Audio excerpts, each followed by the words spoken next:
में मेहनत पसीना बनकर गिरती है, तब दिल्ली में बजट की हर लाइन किसान की किस्मत तय करती है।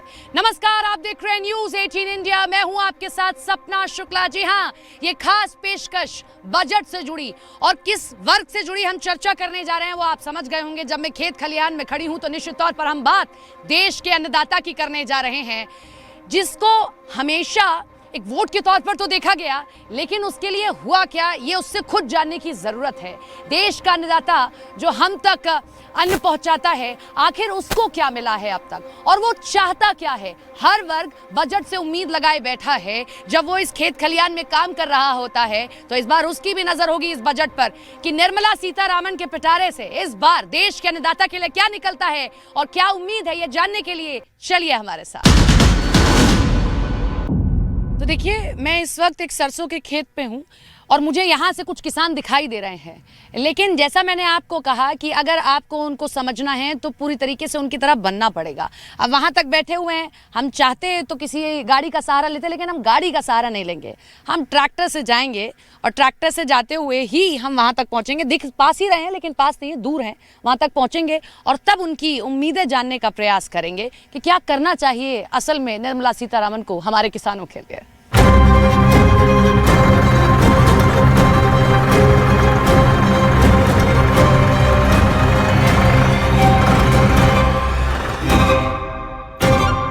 तो देखिए, हमने इसी तरीके का पूरा सेटअप तैयार किया है और बल्कि हमने क्या, यहीं के किसानों ने हमारी मदद की है। हुक्का भी है जो अगर आप पश्चिमी उत्तर प्रदेश में आएंगे तो आपको निश्चित तौर पर चर्चा में तो मिल ही जाएगा। गन्ने के खेत हैं, पीछे सरसों है और हमारे साथ तमाम किसान हैं। राम राम सबने, वही ताली बजा लो, अपने लिए बजा लो। बहुत बहुत धन्यवाद। तो मैंने यहाँ पूछा सबसे पुराना ताऊ कौन सा है, तो मुझे तो ये वाले दिखे। फिर उन्होंने कहा ये वाले से पूछियो। ताऊ आप ही बता दो, बैठ के बता दो। ताऊ बता दो कि 1 तारीख को बजट आएगा, क्या उम्मीद है, क्या होना चाहिए इस बजट में? बजट में ये होना चाहिए कि किसानों को अभी तक लॉलीपॉप ही मिला है बजट में। मजदूर तो अब मिलता नहीं, खास तरीके से मशीनरी के ऊपर सारा मामला डिपेंड करता है। मजदूर क्यों नहीं मिलता, क्या दिक्कत होती है? मजदूर यूँ नहीं मिलता, महंगाई इतनी हो गई है कि बहुत ज्यादा, किसान उस भार को वहन नहीं कर सकता। अच्छा, महंगा मिलता है जी। पहले कितने का मिलता था? पहले मिलता था 100 रुपए का, 50 रुपए का। अब मिलता है 600, 700, 800 रुपए का। कितने का?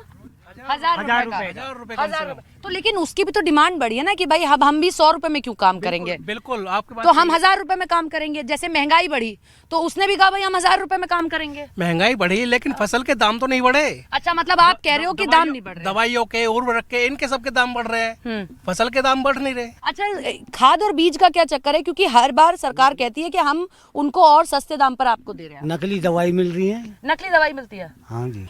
आज और कल में फर्क थोड़ा सा बता दो। फर्क तो ज़्यादा नहीं आया, पर बहुत बड़ी समस्या है। गवर्नमेंट कह रही है हम सब्सिडी दे रहे हैं। सब्सिडी, ट्रैक्टर पे सब्सिडी है, रूटर पे सब्सिडी है, सब पे सब्सिडी दे रहे हैं, पर वो सब्सिडी हमारे पास नहीं पहुंच रही। उसे बीच में अधिकारी खा रहे हैं। जो बीच में अधिकारियों के पास आ जाता है वहीं खत्म। अगर हम जाते हैं तो रिश्वत मांग लेते हैं, भाई 10,000 दे दो, 5,000 दे दो, तुम्हारी सब्सिडी खाते में पहुंचेगी। आप लोग, किसान की बात होती है तो पश्चिमी उत्तर प्रदेश की सबसे पहले बात होती है, यहीं किसान ही सबसे ज्यादा होती है। तो ये एक समस्या है कि भाई सरकार कह देती है, वो कोई भी सरकार हो, लेकिन आप तक पहुंचती नहीं है। जी, कोई समस्या नहीं है? कोई नहीं पहुंचती नहीं है, कागजों में होती जी है। जी। और कागजों में इसलिए रह जाती है क्योंकि जो बीच में जिनको जिम्मेदारी दी जाती है वो नहीं करते हैं जी। हाँ, ऊपर से तो सरकार फिर भी नियत दिखाती है काम करने की, करने की दिखाते हैं पर करते नहीं है। हाँ, हम तक नहीं पहुंच पाती। हम तक नहीं पहुंच पाता। एक बड़ी समस्या यही है। आपके चैनल न्यूज़ 18 इंडिया से मैं अपनी बात सरकार तक रखना चाहूँगा कि ये जो नया बजट आ रहा है, इसमें किसानों के लिए, जैसे पहले परंपरागत कृषि होती थी, मजदूरों की जरूरत पड़ती थी, लेकिन अब मजदूर इतने महंगे हो गए हैं, अब हम कुछ परंपरागत कृषि को नहीं कर सकते। अब हमारी जो कृषि हो रही है वो यांत्रिक कृषि हो रही है सारी, चाहे ट्रैक्टर हो, कल्टीवेटर हो या कुछ भी हो। इस पे तो जो जीएसटी है वो जीएसटी समाप्त होनी चाहिए बिल्कुल, जिससे किसान उसे अधिक से अधिक खरीद सके। अब मैं आपसे पूछूं कि राहत मिल जाए या मिल गई तो क्या बताएंगे? एक तो राहत कोई मिली हो कि भाई ये राहत तो मिली है। किसानों ने गन्ने का पेमेंट भी सही टाइम से करा है, ये भी राहत है एक तरीके से। अच्छा, पहले नहीं हो पाता था? पहले उसकी सरकार में समाजवादी की, और उसमें पहले कोई पेमेंट ठीक से नहीं होता था। क्या राहत मिली? मैं अगर पूछूं तो 5 लाख तक का तो फ्री इलाज हो रहा है। हैं? 5 लाख तक पापा कह रहा है फ्री इलाज हो रहा है। 5 लाख तक का। हाँ, हुआ आपका?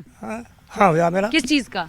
मेरे पड़ी वाल क्या हो। वाल हाँ। उसका हुआ है। हाँ। किसान क्रेडिट कार्ड लिया है आपने? हाँ, हाँ। उससे राहत मिली आपको? हाँ। आपको क्या उम्मीद है कि ये हो जाएगा? इस बार तो हो ही जाएगा। उम्मीद हमें तो इतनी है जी, जैसे तो गवर्नमेंट काम अच्छा ही कर रही है। हाँ। योगी जी और मोदी तो बहुत अच्छा कर रहे हैं, पर इनके जो बीच में आदमी हैं वे थोड़ा सही नहीं कर रहे। वे तो बड़ी चीज दे रहे हैं सब है। किसान को तो एक चीज है, किसान की जो फसल हो रही है वो अच्छे मूल्य में चली जा। वो अपने आप को किसान का बेटा कहते हैं विपक्षी, लेकिन क्या वो आपके नाम पे सिर्फ राजनीति करते हैं? ये भी सच है? राजनीति है क्यों जी? कि वो आपके नाम पर कहते हैं कि हमें भाई है, राजनीति का शिकार आप लोग ज्यादा हो जाते हैं। नहीं, सरकार ने बहुत अच्छा कार्य भी किया है। योगी सरकार जब से आई है, अगर किसी का कुछ खेत में रह जाए तो पहले चोरी हो जाता था, छिन जाता था, बुग्गे छिन जाती थी। जब योगी की सरकार आई यहाँ, जब से जो है बहन बेटी हमारी अच्छी तरीके से यहाँ सुरक्षित आ रही हैं और अच्छी तरीके से जो है उसकी पैरवी हो रही है। मतलब मुझे जो अब समझ आया इतनी चर्चा करने के बाद, एमएसपी एक समस्या है, मजदूर एक समस्या है आप लोगों की, पशु एक समस्या है। देखो समाधान मैम सबसे बढ़िया यही है कि हर साल जैसे किसान अपनी मेहनत करता है, अब छोटे उद्यमी किसान हैं, मान लिया उनकी किसी पे 2 बीघे जमीन है, किसी पे 1 बीघे जमीन है, अब उसमें थोड़ा सा फसल का नुकसान ये हो रहा है कि जो हमारे जितने भी है, कभी बछड़ा आ रहा है, कभी गाय आ रही है, योगी जी ने करा है, गवर्नमेंट में बहुत राहत ये मिली अच्छी कि हमारी बहन बेटियां सेफ हैं। इस सरकार से पहले बड़ा दिक्कत आती थी, हमारा जो गांव है यहीं पुट्ठी है, तो इससे आने में यहाँ तक 1 किलोमीटर में उन्हें बड़ी दिक्कत रहती थी। इस सरकार ने ये बहुत राहत दी है कि हमारी बहन बेटियां सेफ हैं, हमारा समाज में एक मतलब सुरक्षा हमें मिली है। लेकिन किसानों की ये थोड़ी सी समस्या है कि मैम जो ये चीज़ें बढ़ रही हैं, किसान की भी थोड़ी सी ये समस्या पर अगर ध्यान दिया जाए तो गवर्नमेंट से मैं अनुरोध करना चाहूँगा कि इस पे भी थोड़ा सा कार्य करें। देखिए यही बात है, योजनाएं शायद कागजों तक रह जाती हैं, हल पर बनी लकीरों तक वो नहीं पहुंच पाती है। किसान आज भी जरूर विकसित थोड़ा सा हुआ है, लेकिन वो अभी भी टकटकी लगाए देख रहा है कि कोई हो जो हमसे वादे करते हुए पूरे निभा भी दे। और उम्मीद के साथ ही ये दुनिया कायम है, फिर से उम्मीद के साथ ही बजट देखा जाएगा। समस्याएं हमने आपको ज़रूर सुनवाई कि बहुत सी समस्याएं हैं जो शहरों में बैठकर ना समझ आएं, लेकिन किसानों के बीच जब आप आएंगे तो समझ आएगा कि जो आपकी थाली तक अन्न पहुंचा रहा है वो कैसे यहाँ इस मिट्टी पर पसीना गिराता है, और सिर्फ दोपहर की तपती धूप में नहीं काम करता है, अब उसे रात को भी निगरानी करनी पड़ती है, तब जाकर आपकी थाली तक वो भोजन पहुंचता है। ये खास पेशकश हमारी बजट पर इस बार किसानों के साथ क्या है, किसानों की समस्याएं और किस उम्मीद के साथ इस बार वो वित्त मंत्री निर्मला सीतारामन को सुनने जा रहे हैं। देखते रहिए न्यूज़ 18 इंडिया।